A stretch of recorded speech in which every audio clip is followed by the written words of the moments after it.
And welcome to the Leading Communities podcast, brought to you by Aspire for You CIC, Ideal Directions Marketing, and hosted by That's All Media CIC. This podcast has been put together to help community leaders learn from proven leaders from proven organisations. My name's Marianne Delaney, and I'll be your host. On today's episode, we'll be discussing LGBTQI plus issues, and I'm joined by Khakan Quresi from Birmingham Asian LGBT and Simon Whincup, who is the Vice Chair of West Midlands Police LGBT Network. Khakan, would you like to introduce yourself and let us know a bit more about what you do?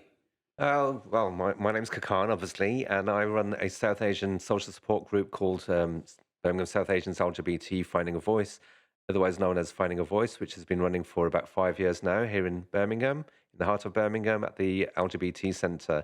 And what I try to do is encourage and empower young South Asians out there, well, not necessarily young, but any generation who identify as LGBT or are questioning their sexual orientation and gender identity, and trying to help them to maybe, if they wanted to, reconcile it with their faith or not. And so I try to sort of be the perfect role model for them.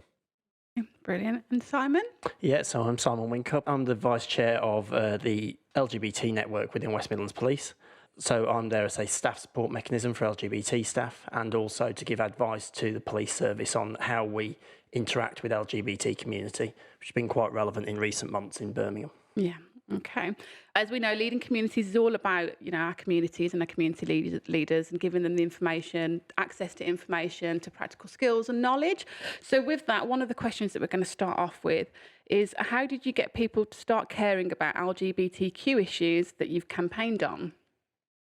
Initially, it's about taking people on the journey sometimes, isn't it, really? And whilst I want to bring people on the understanding of the LGBTQ issues that exist within our communities and our lives, was about bringing an understanding that actually it's about equality and treating everybody in an equal manner, and that actually accepting people for whatever they are, whether that be faith, gender, or sexual orientation, etc. So for me, it was about initially starting that narrative about bringing people together, and then starting to then discuss the challenges within the LGBT community in terms of being accepted as a strand of communities, and also about just understanding of some of the issues that still exist within the LGBT community. So I think a lot of people will perceive that actually, we have, for example, Birmingham Pride, and you see a massive outpouring of people into the streets, etc. But actually, there is still a lack of acceptance for LGBT communities, and we must never forget why events like Pride, etc., and a number of events that have gone before us exist. So that was sort of my basis for how I got people to start caring about LGBT issues. So I think if I can demonstrate that actually this isn't, I want to raise the issues from my particular strand of diverse communities, but actually let's firstly just start with the baseline of this is about bringing everybody together and trying to bring unity and cohesion. Okay. Yeah. I think for me, it's all about being more so being your authentic self more than anything, especially in the workplace. I mean, for me, my coming out journey, even though I met my partner, I came out to my family, it was about coming out at work as well, and trying to make myself feel comfortable and confident in who I am, and trying to express myself with my peers. Because initially, when I started so many years back, a lot of people would say, have you got a partner? Are you married? Where are your children? So they took on these assumptions, and they tried to fit me into these stereotypical roles because I'm a brown Asian male of a certain age as well. So they expected me that I'd been married at a certain point. And so it took a lot of confidence from my side to actually express that I have a partner and he happens to be male. So that was the first step. And then in the early years of working with vulnerable adults and having the confidence to speak to people about it, I thought, you know what, I don't want to be shying away from this anymore, because everyone's talking about their husbands and wives and family. And then I need to talk more openly about my partner. And my partner is a very private individual anyway. But somebody actually said, you keep referring to your partner, let's give him a name. Who is he? What does he do? What does he look like? And that gave me the confidence, because it was somebody expressing themselves and showing interest in my journey and my life, that it gave me that confidence to say, you know what, let's make it much more normal or usualize the conversation. So what I've done in the last 10, 15 years, I try and talk about my partner as much as possible, because what I'm trying to do is reduce the stigma and discrimination around being LGBT and make it much more usual conversation, so that in another 10 or 20 years, when people are talking about their families, being part of their LGBT life is going to be normalized or usualized within conversations in the workplace, in social circles, and elsewhere anyway. So I think that was part of it for me. And then the other side was thinking, as a brown Asian gay guy in the city, what is there for people like me? And, there isn't anything until I decided to set up this social support group, because I thought, London and Manchester, in particular London, gets all the information, gets all the events, etc., and we have nothing. Yes, I applaud the fact that we have the Birmingham LGBT Centre, but what else do we have apart from Pride and the gay bars and villages? And then we want a sober, safe space as well. So I created this group, Finding a Voice, and enabling people to access a safe space where they can just be themselves and learn that there are other people who are sharing similar stories like themselves, hopefully getting the word out there as well. I think that's relevant as well, So frequently I've been referred to as a senior gay leader within West Midlands Police. No, I'm a senior leader within West Midlands Police. The fact that I'm gay is neither here nor there. And they don't say that in an offensive type of way, but I get referred to as a senior gay leader. And, the fact that I'm gay is neither here nor there. But like you say, it's about bringing that normality around acceptance of, just because we're talking about two males or two women or whatever, that it doesn't matter what the relationship setup is. I'm a senior leader within West Midlands Police. Yeah. So there's an element of, I'm basically repeating what you're saying. It doesn't need to be. Yes, that's it. So when you talk about, we're talking about, the caring around the LGBT issues, but in terms of campaign-wise, so you've stated that you created a support group, and campaigns come in a number of formats, don't they? So is there any kind of, how did your campaign start, and what issues did you have? Did you have any issues, or what was the discrimination that you were trying to kind of... I think for me, when starting Finding a Voice, 5 years ago, it was quite difficult trying to think out, let me think about the space that I needed first and foremost. And then I just thought, if I get one person through the door, it's a bonus. But I happened to get 7 people through the door, which I now refer to as the Magnificent Seven. But it was really sort of eye-opening because we all kind of shared the similar narrative in that we felt that we were the only brown person in that white space. So the fact that we came together and shared experiences, we found commonality and similarities as well as differences. But the other thing that comes through is the fact that how people are trying to reconcile sexual orientation and gender identity with their faith. And now a lot of people who say that they're openly gay, they might say that they're spiritual, like myself. I refer to myself as a spiritual Muslim. Or there are some people who step away from their religion completely. But at the same time, what I try to do is that if somebody wants to hold on to their faith, whether they're Christian, Sikh, and what have you, I try to say that you can navigate through this, because I believe that gives them some confidence and reassurances as well. And we shouldn't be afraid to say you've got to be ex-Muslim or you've got to be a certain way. What I'm saying and trying to encourage is, I used to advocate a lot about coming out, but what I say now is about just be yourself, enjoy your life, and be who you want to be within whilst you're here on this earth. And I think sharing stories, I write articles about homophobia within the South Asian community and Islamophobia in the mainstream. Sharing stories and articles like that has helped as well. People write to me and contact me and say how I inspire them. But at the same time, having a social support group, it's good, but it's not enough for me personally. So I've become a Stonewall LGBT school role model, diversity role model. And I try to sort of encourage people to embrace themselves more than anything. So my campaign, it's not on a grand scale, but it's more on a one-to-one more than anything. Okay, so it's making those connections with people, and obviously, as you say in your stories, it's relatable. So it's an ongoing campaign, like to a degree. You haven't basically gone, right, okay, this is what I want to shout about, because it's normality to you. It's, I think it's more about people embracing themselves more than anything. And the reach of I have several Facebook LGBT groups as well that we've set up. You've got Finding a Voice, British Asian LGBTI, and Gay Muslims United, which again is a global Facebook page. And it's having people sort of being able to connect with it. And, it does become quite frustrating because I want people to comment and share. But at the same time, there are silent voices, and it's the silent voices that I want to reach out to, because currently, especially in the last few months, if not years, People are still talking about racism within the within the NHS, within the LGBT community as well, which we need to tackle head on more than anything. And people are raising their voices now more so than ever before. Good. What do you think about that, Simon? Yeah, so for me, it was the network, which is our LGBT network, so that was set up in response to media reporting that occurred late 90s, early noughties, around a couple of individuals that work for West Midlands Police who got a civil partnership, basically, and the response that fell out of that, and then how the LGBT community internally within West Midlands Police were feeling about how the force were probably not dealing with that at the time. So I think for me, the campaigning bit for me is about, unfortunately for the police, we get labelled a lot.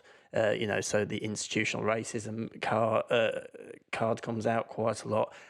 But it's not just institutional racism. There are elements over the years of, so I am very fortunate that I've never experienced homophobia in the police service. If I have, it's passed me by. But I know plenty of people that have experienced homophobia in police. And I think it's about just supporting those sort of individuals that are going through that sort of experience. But also starting to work along with all our other diverse communities within that work for the police for the police service, is to, again, it comes back to the normality bit. It is normal that you are going to have Asian, Black people, LGBT communities, disabled people, faith communities working in an organisation. That's because we're attracting individuals from the communities that we serve.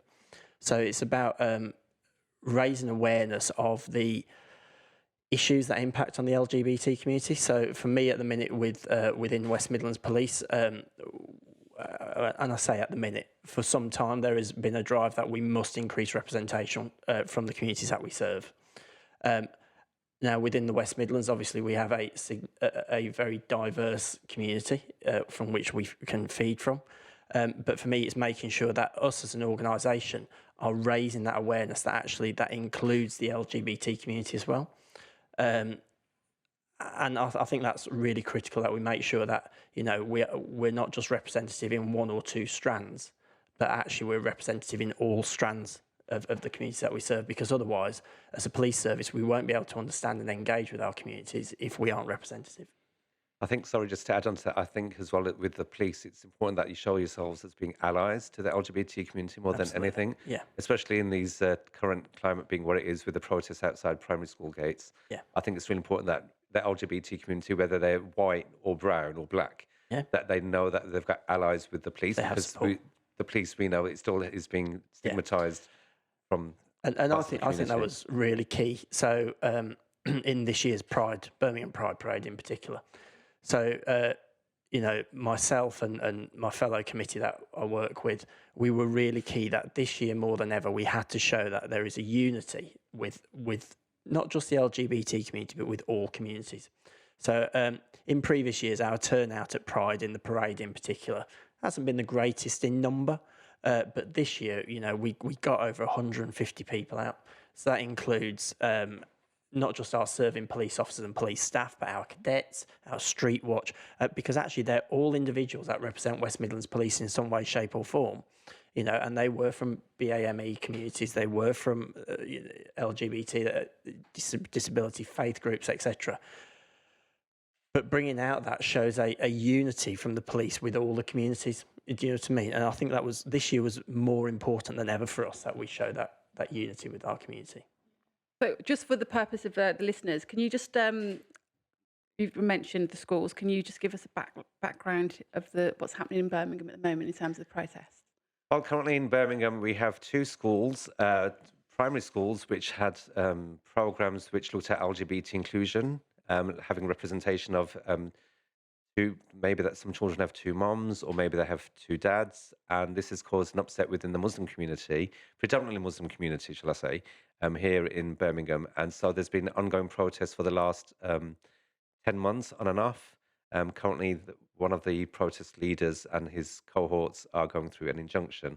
But we're looking at LGBT inclusivity within the primary school And what we're saying is that from the LGBT perspective, is that having representation within school books is a good start because it reduces stigma and prejudice and discrimination, and also looks at ways to tackle bullying. And that's all we're asking for, is just a level of acceptance within the primary school so that we can stop bullying and look at more acceptance than anything else.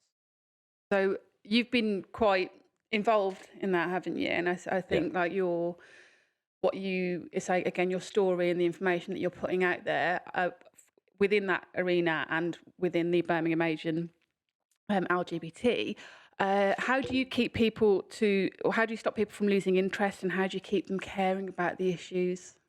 I think for me personally, obviously, social media is a great tool if you use it in the right way. It can be really positive. So I use social media as well. And also, I try to talk to people, like I say, in my workplace and elsewhere as well, people who appear to be anti-LGBT or maybe anti-LGBT inclusive education.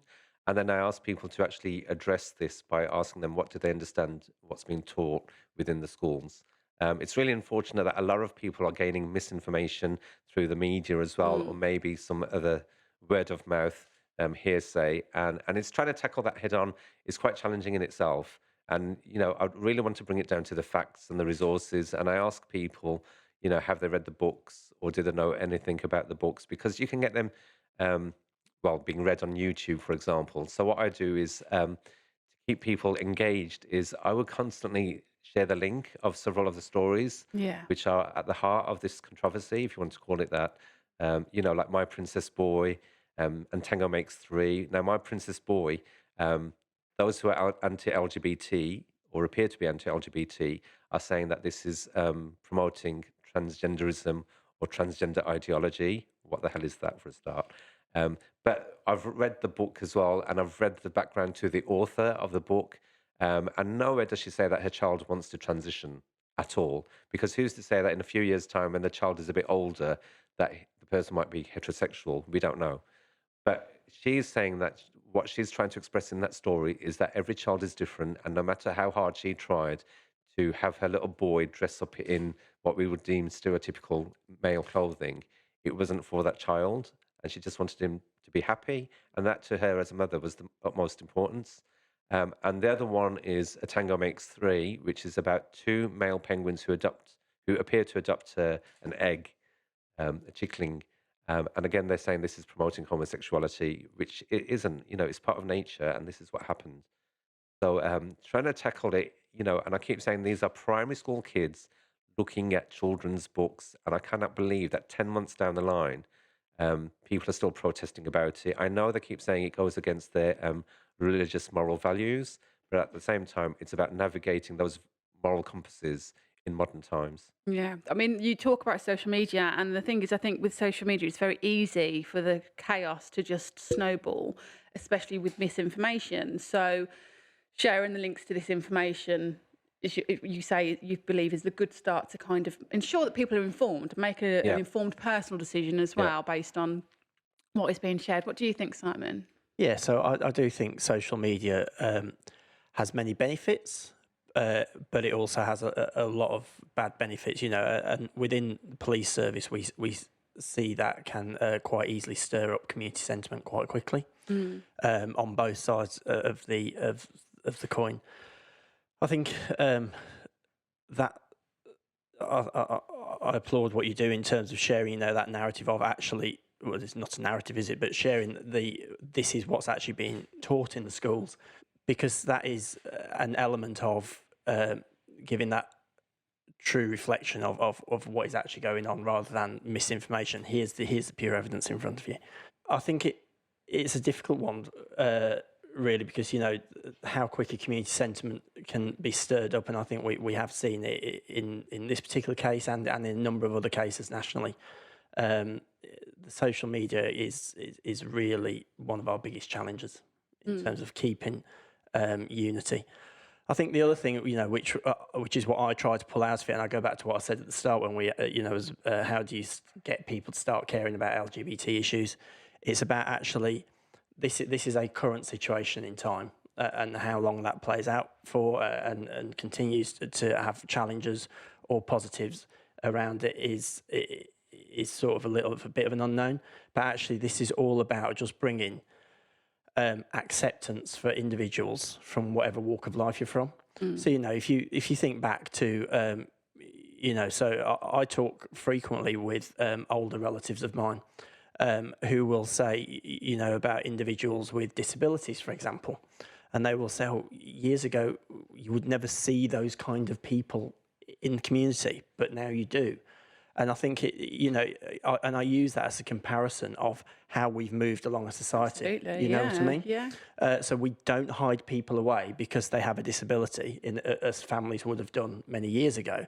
Now we bring them out, you know, and they're included in society, and we make the adjustments required. And that, for me, is the key message about accepting people for who they are. And it is difficult because there is always going to be views in communities, you know, whichever walk of life, which won't accept certain things for a variety of reasons. I think one of the most strongest challenges that I face is about people who identify as LGBT and they have faith or religion as well. Yeah. That's in the current, not necessarily in the current climate, but all my life, just from my own personal experience and talking to others as well. It's about how do you tackle, you know, that narrative that being LGBT is a sin or forbidden, you know, whether it's, you know, in Islam, we hear the rhetoric of homosexuality is haram. In Christianity and Judaism, you know, there's some ex-Muslims that I know who feel that they had to step away from it. And there's Christians and Jews who have had to step away from their faith. And they don't want to do that because it means that they're segregating themselves either by fault or default from the family. And, you know, they want that link, they want that relationship with their family, but they can't have it because they identify as LGBT. And I think what we need to do is educate people that you have to, what you were saying, Simon, is you have to allow people just to be themselves, whether they're part of the disabled or LGBT, or maybe they've got the both, you know, there could be a disabled LGBT individual. Yeah. So we have to be mindful of how people cross the sections of independence and intersectionality. So I think that's what is the biggest challenge, is looking at religion and how and what the religious scriptures say, and religious leaders, faith leaders, what they have to say about it. And because they're great influencers as well. And we need to sort of challenge that, not with protests, but with conversations more than anything. And I think that's really key in the LGBTQ community because, you know, at the end of the day, anybody from any walk of life can be LGBTQ. We have so, you know, I always think LGBTQ is a bit of an overarching strand because actually within the LGBT community we have BAME, we have disability, we have faith, we have, you know, gender, all that sort of. So actually we have a representation of all the communities which are feeling challenges in their own right or together within the LGBT community. So I think it's like you say, you know, it's about taking that guidance from that relevant challenge that we may have in life, and whether that be faith or whatever, and seeing how does that apply, you know, or what way we can move forward. I think it's a very difficult one. I think as well, in terms of caring for LGBT and raising that particular issue, I mean, me personally, I've spoken to 3 imams over the years, and I've asked them, you know, individually at different times, I've asked them, you know, if a person comes along and identifies as LGBT, how do you support them? Do you tell them it's okay to be gay or LGBT? And, you know, their responses have been quite pleasant. They've actually said, you know, I would offer them advice, information, guidance. But I said, that's all good and well. You offer them some kind of reassurance, but would you tell them it's okay to be who you are? That's the trouble that I'm finding, is that's where they draw the line. Because again, it's about, but it will go against the grain, as it were. And I kept saying, but at the end of the day, we are human beings. You know, we should be allowed to be living our lives however we want. Yeah. I think it's key also that leaders like ourselves within the community are supportive of, you know, so like I was saying earlier with our Pride Parade presence from West Midlands Police, you know, we made sure that we were demonstrating representation across all our protective characteristic strands in support of the LGBT event. Yeah. You know, as that is that key message about, you know, as a police service, we can't show fear or favour to anybody. We have to be an impartial police service. And I think by doing what we did at Birmingham Pride was a symbolic, a very positive symbolic gesture of, look, we're here, we're out with the LGBT community, we have our own LGBT employees and colleagues, but we're also here with representatives from other protected characteristic strands, etc., or other communities, and we're coming out in unity to show that we are supportive of our LGBT employees, our LGBT community, and we're engaging. And I think that should be the same whether we're talking Black History Month or whatever, etc. That's the sort of show we should bring to just send that unity message. Yeah, that's definitely interesting points from both of you. Like, from what I've got from what you've both been saying is that it's important to build connections and partnerships essentially with different organisations as well, who will be able to help you represent and say the messages that you want to, but also in a uniformed way, if that makes sense. It's just kind of building that community but making it wider. So if you're an individual community leader or community organisation, you need to get out there a bit more and talk to everybody else. I'm really conscious I do not represent every element of the LGBT community, nor do I profess to. But what I can do is I can allow my organisation access into the right people and the right parts of the community that will help us understand how to deal with the communities and that sort of thing. And whether that be on an LGBT issue or, an LGBT. So actually, only a couple of years ago, I did support a couple of staff who were LGBT and from faith as well. I totally admit I did not know how to deal with the faith issue.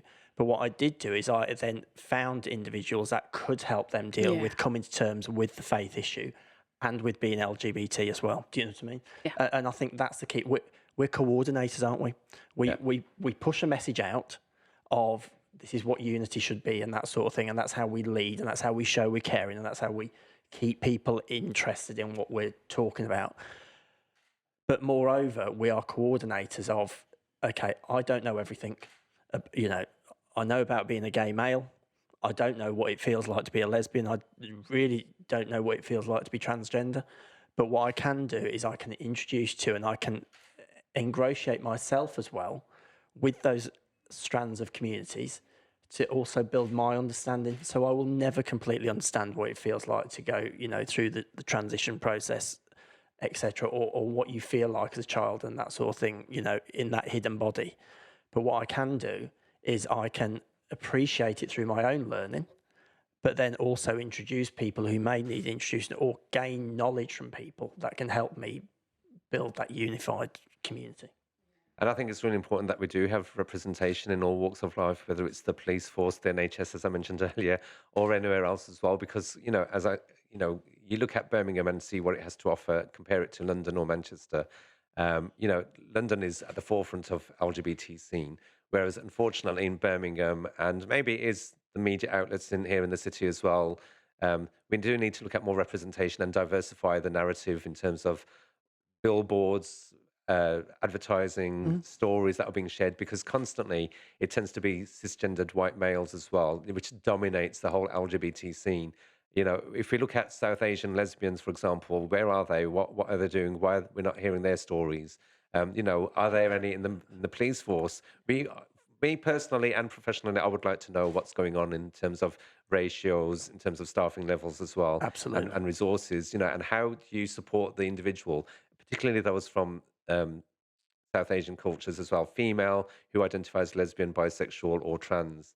How are they being supported, or are they being shunned or discriminated against? And we need to be looking at those issues as well. And we need to look at how the LGBT itself navigates between the white narratives and the black and bay narratives as well. And how do we come together on this? Because the other thing that I want to ask you, Simon, is I'm digressing a little bit, playing devil's advocate, is there's been a lot of talk about whether or not the police should have a presence at Pride events. Okay. And a lot of people are saying they shouldn't be there because, historically speaking, the LGBT community has always been against the police, or police have been against them. So, as a gay man yourself, do you feel that the police should be there? And if so, why? And if not? Absolutely. I think the police should be there. And I know I would say that working for the police, but I absolutely do believe we should be there because, again, this comes down to building trust and confidence within those communities. And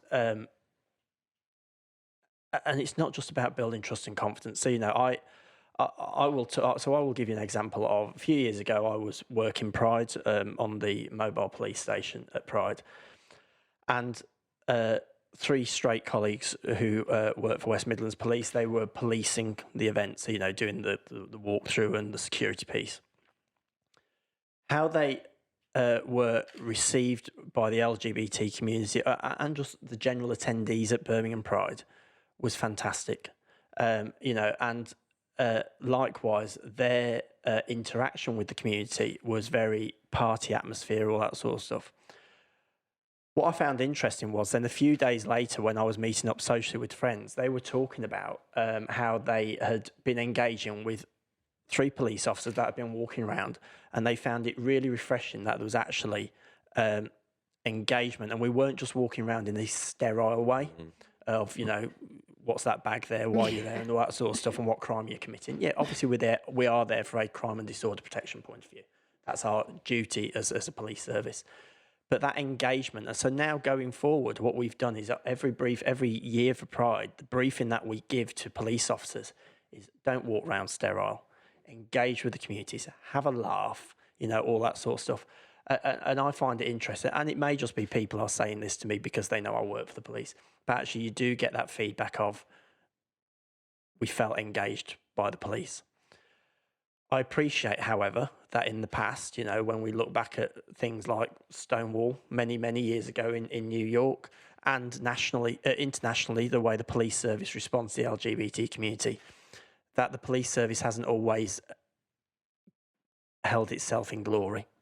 What I think we have to do is utilising the sort of the knowledge that my network gives in terms of informing how police should engage with the communities, but also building that natural ability to engage with any community, but in our case, the LGBT community, is the way we should go forward. And I think, you know, we won't get building trust and confidence. You know, so I find it interesting, actually, and I digress slightly a little bit, sorry, Marianne, is that if you look at the hate crime figures that come out recently, there is a significant increase in reporting of hate crime towards the LGBT community and transgender community.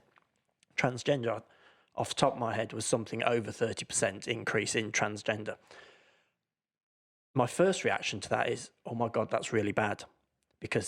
But then there's a little bit of me that thinks, is some of it down to the fact that communities are now starting to feel, and this is a question I pose, I don't have the answer, is it a piece that communities are starting to feel a little bit more trusting of the police, that they will have some sort of response from reporting the hate crime in the first place? One of the biggest issues with hate crime is that it's underreported because people don't have the confidence, for a variety of reasons, to either that the police will investigate it and deal with it properly, or that the police will understand the issue that's being brought to them. I can only talk from a couple of examples, and this is from my personal life, where I've spoken to people who have been victim of hate crime, and they will say pretty much that they are happy with the level of response that they've had. Whether that's led to a criminal justice outcome or something like that, but the level of service they've had. So therefore, if that experience continues to be a positive experience, that permeates throughout the community, doesn't it? So I'm concerned that hate crime recording against the LGBT community has gone up. But there's also a little bit of me that has a little bit of assurance in the back of my head that actually people are actually now reporting hate crime in the first case. So therefore, that's either an expectation that the police will deal with it, or an appreciation that the police are dealing with it as well. And I think that's key. Again, another thing to building a resilient community, but also breaking down those barriers of the past that we have to put behind us. It's difficult to put behind because the way the police in the past have dealt with some issues in the LGBT community, but using the support network that they have internally to now engage with the community as well, and also to investigate hate crime properly, to give that reassuring message to victims, to make people feel that they are being, and it's not making them feel, that they are actually being listened to as a community. Well, we spoke about this outside the podcast, but what is the definition? It's not hate crime that I'm saying, but hate speech, because that's a funny one where people aren't really sure if they can report that, or what's the definition? I won't go into what definitions are because I'm no expert when it comes to that part. But what I do encourage people to do is, whether you think it's hate speech or hate crime, or if you perceive that there is something targeted against your community, report it. And then what I think I have to say is that then us as an organisation, if we cannot investigate it because it doesn't meet a definition set by the Home Office or courts, is we have to explain to you in a clear, sensible rationale why we can't investigate it. Okay, so it is because it might not meet the definition to the letter of hate crime, but let's then also then work as jointly across partnership agencies to address what is being flagged up. So whether if it is a comment that's been made, but actually there isn't enough to prosecute, from a pure sterile system that is the Crown Prosecution Service and the criminal justice system within the UK. Let's understand how can we address some of that narrative, if it's a speech comment, for example, amongst communities, working with our community groups and our partner agencies. Can I pick up on that, Simon? Because you're saying that you investigate what is hate crimes or hate speech, but currently, as we've spoken already about the protests outside the primary schools, that the LGBT community, majority of us, we do feel that those protests are, in particular, very, very homophobic. And I know from talking to individuals, they have reported it as a hate crime / hate speech, and you talked about having trust and resilience within the community and building up that rapport with the police. But at the same time, if an individual who identifies as part of the LGBT community reports the protest to the police as a hate crime or hate speech, and they don't feel that they're gaining a satisfactory response, that's going to leave them, 1, very frustrated, 2, ignored, and 3, very resentful about the organisation in general. So I know what you're trying to say, and I do understand. I think we have to be clearer. And I'm not saying we're not, because I haven't looked into all those cases, but we need to be clear as an organisation of why we can't pursue an investigation. Is all I can say. And I don't mean to attack you, Simon. No, that's fine. It's a very tricky one, isn't it? I think it's, as I said, the last 10 months, it's been quite disturbing, and people are very frustrated and angry at the same time. We want to look for resolutions and ways forward, but at the same time, if on the one side you say report this as a hate crime or a hate speech, let's differentiate the two. But if you want to do that, and then you do report it, and then the satisfactory responses or unsatisfactory responses, it doesn't help. It doesn't help that you want to engage with the community at large, but then at the same time you're pushing them away at the same time.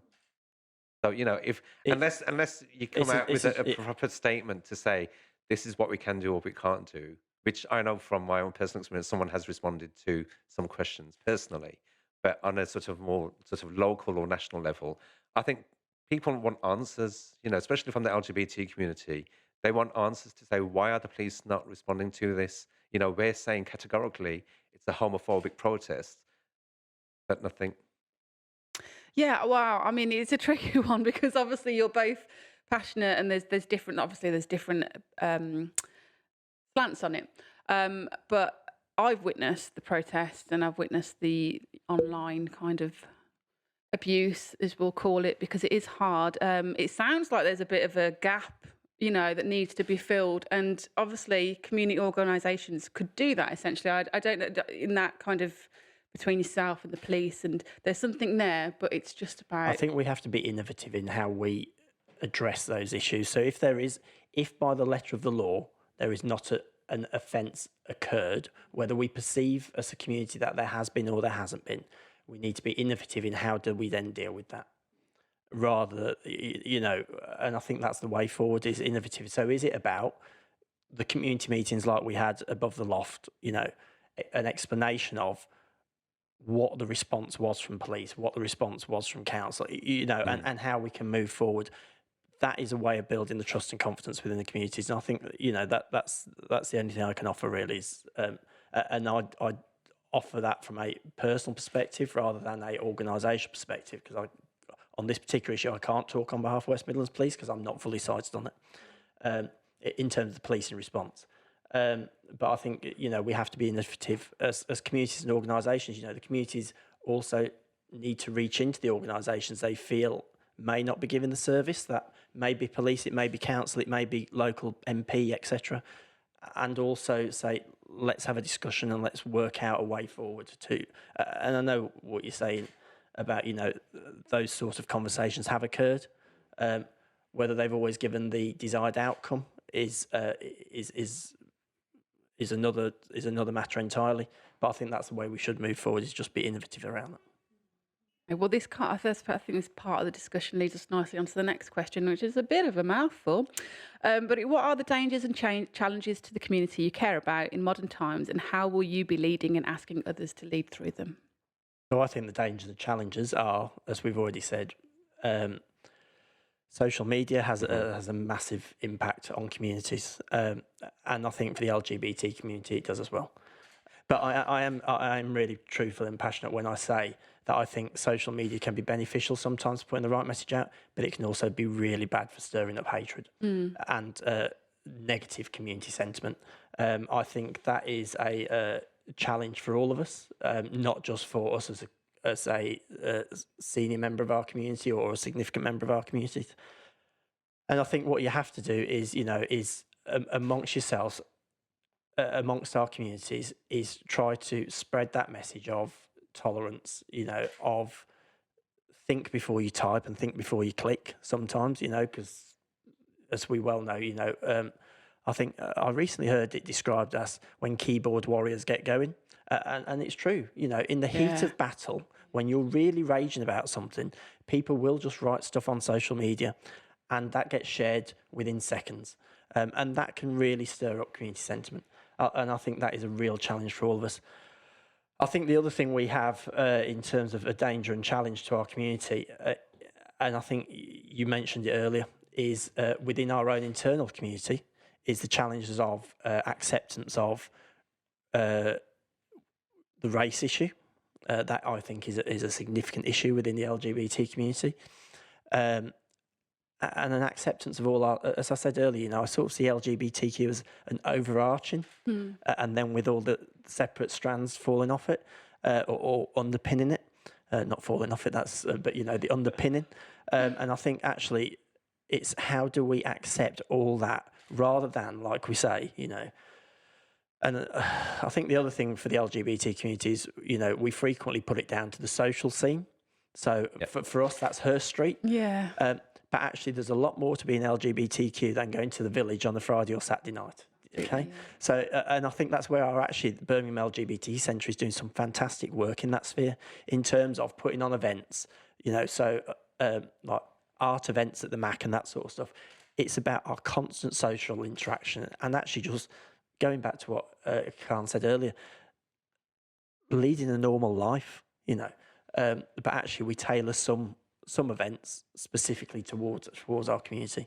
I think an acceptance in our community, though, that being LGBTQ is not just straight white males. It's not just if it's not straight white males. It's a gay white man. You know what I mean? It is about BAME. It is about all the various strands, etc. And I think for me as well, first of all, I don't really like the word tolerance more than anything. I'd much prefer when we talk about LGBT more about acceptance and looking at all the strands as well. And the acronym, how long it is.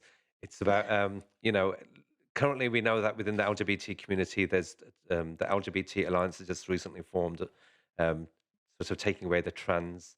And I think what we need to be mindful of is that as LGBT in general, that we're not erasing other individuals or other parts of our community. And when I say our community, I'm solely focusing on LGBT, no matter how you identify. That, we've already had our own sort of personal, if not local and national, global persecutions and oppressions anyway. So when we're looking at sort of persecution and discrimination and prejudices, we have to be mindful that we don't erase other people who come under that banner, and to me, I find it quite upsetting that LGBT Alliance have been formed. That's one thing that I have to focus on and thinking why, how, what the hell happened here? And then the other side to that is that within our acronym as well, we do have BAME as well, or people of colour, as some people like to be known now as well, and about how we navigate through that and how we diversify the narrative. And we do have Friday, Saturday nights at Her Street for a lot of people, and we do have the LGBT Centre. It's not just about but there's more than that, and we've got to find ways to offer safe spaces, sober spaces, and sober events where people who are LGBT with a faith and a religion as well, that they can access as well, so they don't feel intimidated or guilt or shame. That's one thing. It's a major factor for a lot of people from BAME communities. I've- And the other side to that as well, in terms of social media, I agree completely about social media has been a great influence in our society, but at the same time, people use it to damage other individuals as well. You know, hateful words, think before you type. I really like that phrase. yeah, Yeah. But at the I'm same always time, using that. it's about such a, you know, where the individual is coming from, you know, and I think if we're just allowed to express ourselves however we want to, you know, and we just have to be mindful of how we navigate it through the legal frameworks as citizens of the world as well. I think that's a big thing in itself. But I also think that moving forward, you know, diversify the narrative, whether it's straight or not. Diversify the narrative means invite people in that you think can be great influencers, can inspire others. Because, you know, when I was younger, I was looking for a brown, gay, Asian role model. There wasn't one. Now I'm older, there really isn't one except me. You know, so it's Yeah. quite strange. But I think it's about sort of having representation from all walks of life, from all ages and stages as well, to say that, you know, there are people like this. They have got great stories to share. They've got sad stories and happy stories to share as well. You need to be looking at that as well, you know, so we can say this makes up a diverse community. This is what diversity means. Absolutely. And I think you're right there about it's not just about Friday, Saturday night. It's not just about, you know, the social. But, you know, so I've got friends that are members of a group called Outdoor Lads. And Outdoor Lads is as it says on the tin, outdoor walking, you know, walking, camping, all that sort of stuff. So embracing outdoor life, really. And that, you know, I know individuals that go to that, and there is when you look at, you know, photos and that sort of thing, there is wide representation that attend that group, and it's not about the fact that they're gay, and it's not about going camping and getting drunk and all that sort of stuff. It's about living life to the full as a group amongst people that understand an element or a number of the challenges that we're all facing within that group. Do you know what I mean? And I think a group like Outdoor Lads and all the other support networks that exist and activity groups, like you say, are really key to not just making the LGBT world just about Her Street, Canal Street, or Soho, you know, in London. It's not just about that. It's about living life. But again, you have to look at how do people, especially from BAME backgrounds, and in particular women as well, how do they access these activities and events? And I think, again, like you were saying, about being much more innovative and creative to look at, you know, what can we offer, especially women, you know, bisexual, lesbian, trans women or men for that matter, give them that space as well. Because, you know, Outdoor Lads, as you said, it is what it is. But then, you know, some people, for whatever reasons, they can't access sport events culturally or whatever. And they can't access certain things because of they're mindful of their religion as well. And they Yeah. want to hold on to that. So again, how do we navigate that, and how do we bring people in? And I think that's one of the challenges that we have to consider. How do we reach out to the most marginalized of the marginalized, if that makes sense? Yeah, it does. Yeah. So, Yeah. you know, because we, as I said, we want to be much as inclusive as possible and show that we are and demonstrate that we are accepting of others, no matter how you identify. And again, it's about that. It's difficult, you know. It is difficult being LGBT, you know, because it's not a choice. Yeah. No. It's something. However much you want to try and block it out at whatever age, Yeah. it's the way you are, and then you have to reconcile it with whether it be faith or other aspects of life. It's always going to be there. It ain't going to leave you. You know. I'm going to be devil's advocate at the moment and just ask about, you know, the acronym, and people can get a bit confused about what parts of it stand for. And then obviously we go into the strands and it goes further and deeper. And we're talking about possibly appealing to certain strands, as we've said.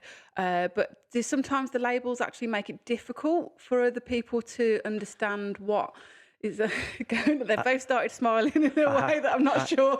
We could be here for hours. I have to say, I lose track of what letters we keep adding sometimes. I think, And I don't mean that in a derogatory way, but it you know, I think, yeah, it's a difficult one. yeah, because I think the last count, there was 73 different gender sexual orientations. Yeah. No, and that's looking across the board and looking at words like demisexual and pansexual and others as well. Yeah. And, you know, a couple of years ago, not in my naivety, but I was playing devil's advocate on social media, as it happens.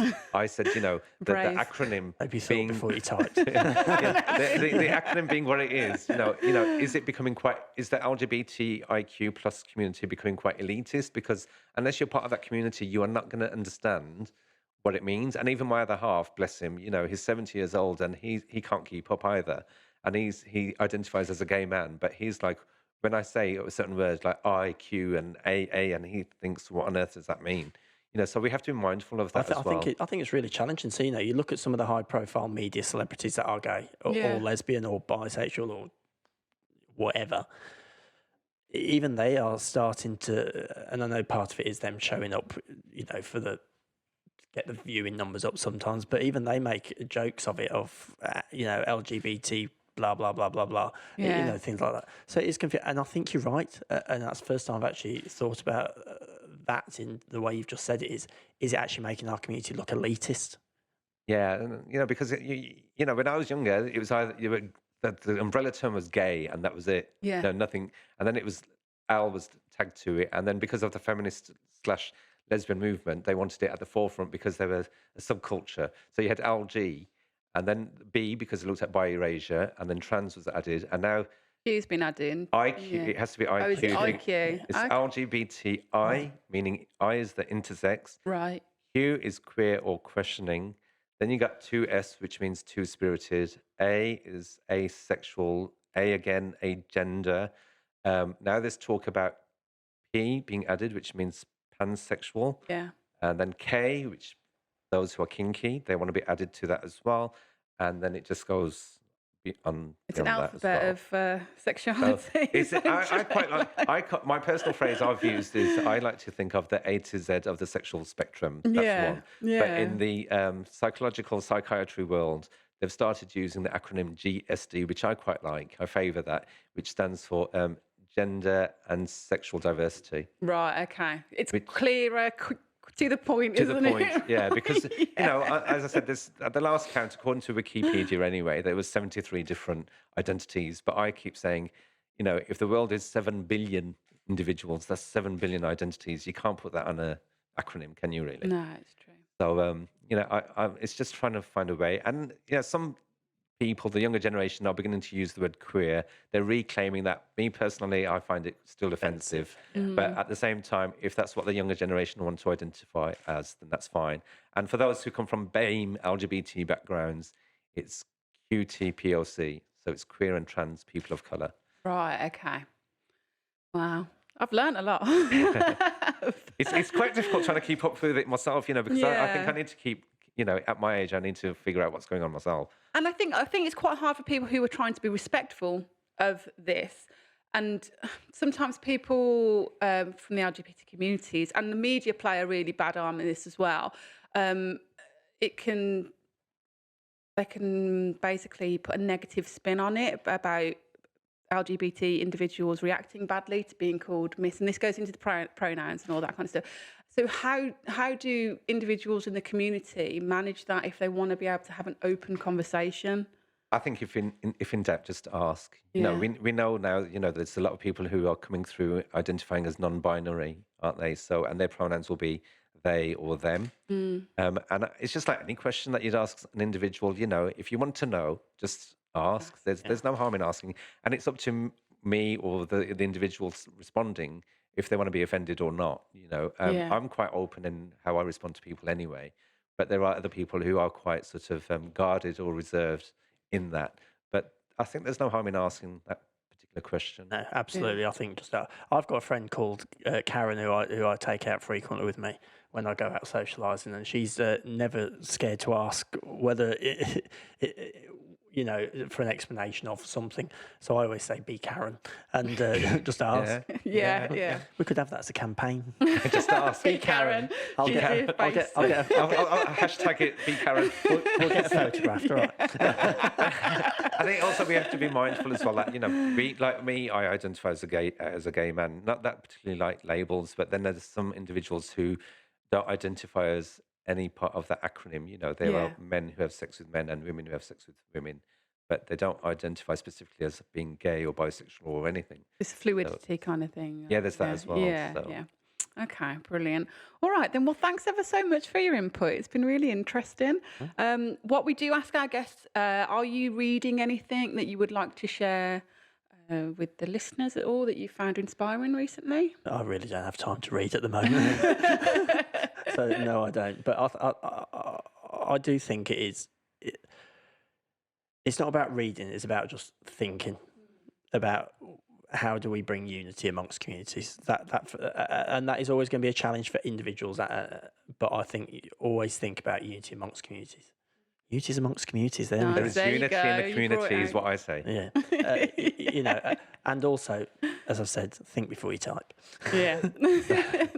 I think for me, it's not just separating reading or thinking. I think it's a bit of both as well. If you want to know, go out and read. And especially if you're coming from a faith, religious background in particular, trying to reconcile gender identity and sexual orientation, is go out there and read the Quran, the book, the Bible, Torah, whatever it is that you're coming from, because it's really unfortunate that a lot of people that I've spoken to over the years, they say, oh, you can't be this, that, and other because my mom says or my dad said, or it's in our religion.